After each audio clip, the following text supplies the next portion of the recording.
आता आपण बघूयात सुपरफास्ट 50 बातम्या।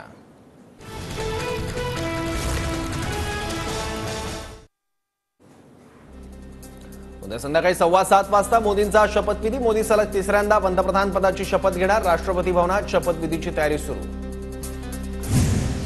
संविधान बदलण्याची भाषा केल्याने लोकांनी भाजपला झिडकारलं, त्यामुळे मोदींनी संविधानाची प्रत मस्तकी लावली। संजय राऊतांची मोदींवर टीका।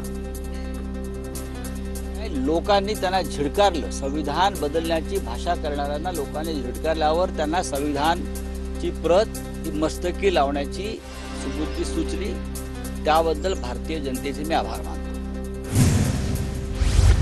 मोदी सरकारच्या मंत्रिपदाचा फॉर्म्युला ठरला। भाजपचे 18 मंत्री तर एनडीए घटक पक्षांना एकूण 18 मंत्रिपद मिळण्याची शक्यता। शिंदेंच्या शिवसेनेला आणि अजित पवार गटाच्या प्रफुल्ल पटेल यांना मंत्रिपद मिळणार। केंद्रीय मंत्रिमंडळात मंत्रिपदासाठी भाजपकडून राज्यातील 4 खासदारांची नावं चर्चेत। नितीन गडकरी, पियुष गोयल, रक्षा खडसे आणि नारायण राणेंचं नाव चर्चेत। सूत्रांची माहिती। शिंदे गटाचा एक मंत्री उद्या मोदींसोबत शपथ घेणार। मंत्रिपद कुणाला द्यायचे याचा निर्णय मेरिटनुसार घेतला जाणार असल्याची मुख्यमंत्री एकनाथ शिंदेंची माहिती। खासदार श्रीकांत शिंदेंना केंद्रात मंत्रिपद द्या। शिंदे गटाचे खासदार नरेश मस्के आणि धैर्यशील मानेंची मुख्यमंत्री शिंदेंकडे मागणी।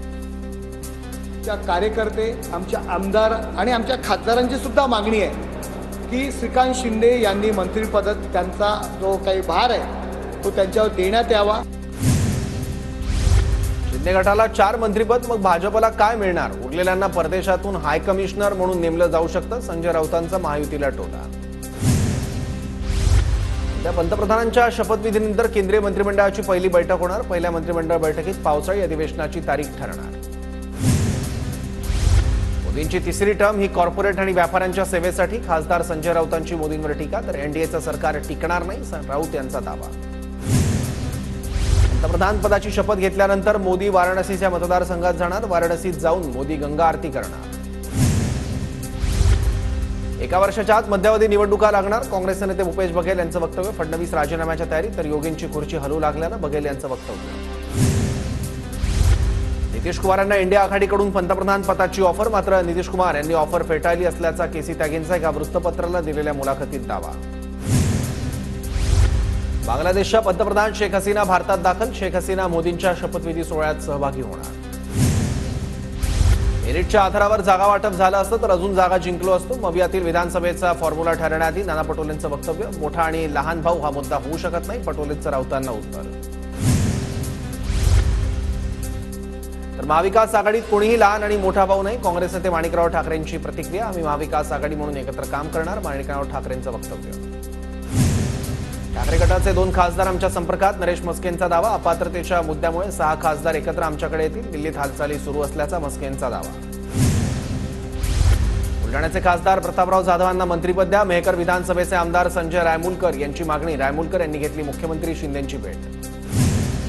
10 जूनला अजित पवारांच्या राष्ट्रवादीचा वर्धापन दिन। मुंबईच्या षण्मुखानंद सभागृहात पार पडणार सोहळा। लोकसभा निकालानंतर वर्धापन दिनी अजित पवार काय बोलणार याकडे लक्ष। सुनील तटकरेंकडून देवेंद्र फडणवीसांची भेट। उद्या होणाऱ्या शपथविधीच्या पार्श्वभूमीवर चर्चा झाल्याची शक्यता। सूत्रांची माहिती। एकही आमदार अजित पवारांना सोडून जाणार नाही। अजित पवार गटातील आमदार शरद पवार गटात जाणार, अशा बातम्या चुकीच्या। माणिकराव कुकाटेंचं वक्तव्य। खासदार निलेश लंकेंकडून शरद पवारांची भेट। शरद पवारांकडून लंकेंचं अभिनंदन। लोकसभा निवडणुकीतल्या फटक्यानंतर भाजप राज्यात जनादेश यात्रा काढणार। विधानसभा निवडणुकीपूर्वी उपमुख्यमंत्री देवेंद्र फडणवीसांच्या नेतृत्वात निघणार जनादेश यात्रा। तुमच्याही काही यात्रा निघणार आहेत तेव्हा आम्ही निवेदनं देऊ, तेव्हा यात्रा रद्द करणार का? जरांगे पाटलांचा राज्यात निघणाऱ्या भाजपच्या जनादेश यात्रेवरून थेट इशारा। आरक्षण दिलं नाही तर सगळीकडे विधानसभेला सर्व जाती धर्माचे 288 उमेदवार देणार। विरोधी पक्षासह मनोज जरांगेंची सरकारकडे मागणी, तर अधिसूचनेची अंमलबजावणी न झाल्यास एकेकाचं नाव घेऊन पाडणार, जरांगेंचा इशारा। नाशिक पश्चिम विधानसभेतून विधानसभा निवडणूक लढवणार दिनकर पाटील यांची भूमिका। भाजपचे दिनकर पाटील नाशिक लोकसभेसाठी होते इच्छुक।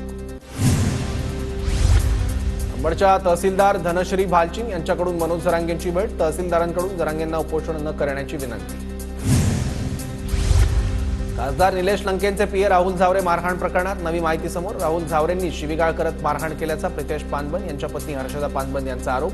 प्रितेश पानबन सुजय विखेंचे समर्थक। शिक्षक पदवीधर निवडणूक मतदान वेळेत वाढ. 26 जूनला सकाळी 7 ते संध्याकाळी 6 वाजेपर्यंत होणार मतदान. 7 जूनपर्यंत उमेदवारी अर्ज दाखल करण्याची मुदत. राज्यात पुढील 5 दिवस पावसाची शक्यता. किनारपट्टीसह पश्चिम घाट परिसरात अतिवृष्टीचा अंदाज, तर प्रामुख्यानं मुंबईत अतिवृष्टीचा हवामान खात्याचा इशारा.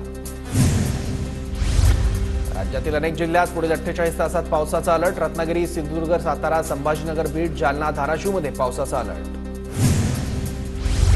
बीडच्या माजलगाव तालुक्यातील अनेक भागात जोरदार पाऊस. मुसळधार पावसामुळे शेतीला तळ्याचं रूप. सिंधुदुर्गात मागील महिन्यात अवकाळी पावसामुळे 2 कोटी 20 लाखांचं नुकसान. शेतीसह अनेक घरांचं नुकसान. जिल्हा प्रशासनाकडे नुकसानीचा अहवाल सादर. बीड जिल्ह्यात पावसाची हजेरी. हलक्या सरी कोसळल्या. पावसाने जिल्ह्यात रस्त्याची दैना. कल्याण विशाखापट्टणम राष्ट्रीय महामार्गाला आलं अक्षरशः तळ्याचं स्वरूप. सोलापुरातील आनंदनगरसह लोकमान्य नगर परिसरातील नागरिकांच्या घरात पाणी शिरलं. शहरात मध्यरात्री जोरदार पाऊस झाल्यानं घरांमध्ये शिरलं ड्रेनेजचं पाणी. घरातील साहित्याचं मोठं नुकसान. बीडच्या परळीमधील कन्हेरवाडी गावात भीषण पाणी टंचाई. टँकरवर पाणी भरण्यासाठी ग्रामस्थांची झोपड.